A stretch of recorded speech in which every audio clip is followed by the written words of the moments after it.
2024 नंतर त्यांनी त्यांच्या वेबसाईटवरती यादी जाहीर केली, ज्याच्यामध्ये फक्त नावं आहेत, फोटो नाही, पत्ता नाही, काही नाही.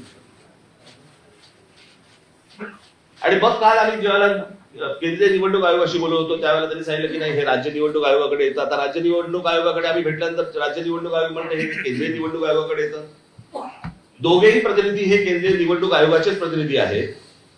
आणि म्हणजे महाराष्ट्रातल्या राजकीय पक्षांना या संपूर्ण मतदार याद्या न दाखवण्याचं याच्यातनं काय मिळणार तुम्हाला? यात फक्त घोळ होणार. आणि आता आम्ही फक्त त्यांच्यासमोर एवढंच सांगितलं की या मतदार याद्या जोपर्यंत सुधारणा होत नाही, तुमची सुधारणा होत नाही, तोपर्यंत निवडणुका तुम्ही घेऊ नका. आता साधारणपणे आपण जर समजा महानगरपालिकेच्या किंवा स्थानिक स्वराज्य संस्थांच्या निवडणुका जर समजा आपण पाहिल्या तर गेल्या 5 वर्षामध्ये निवडणुका झालेल्या नाहीयेत.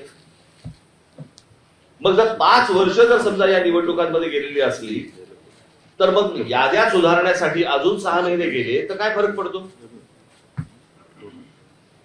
आणि मला असं वाटतं की या याद्या सुधारल्याशिवाय त्यांनी निवडणुका घेऊ नये, हेच आज आम्ही त्यांना सर्वांनी सांगितलेलं आहे.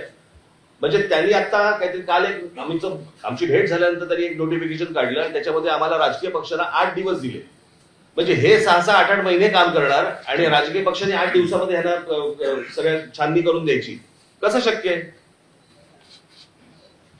आणि म्हणून तो काल जो त्यांनी काय नोटिफिकेशन काढले ते एक तर रद्द करायला आम्ही त्यांना सांगितलेलं आहे.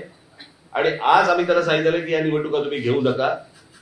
उद्या ते काय याच्यावरती निर्णय करतायत हे आम्ही 1-2 दिवसात पाहू आणि त्याच्यानंतर मला असं वाटतं सर्व राजकीय पक्ष मिळून आम्ही एका निर्णयापर्यंत येऊ.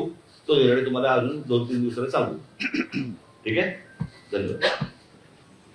आता isakal.com आहे देशातील नंबर 1 ची मराठी न्यूज वेबसाईट.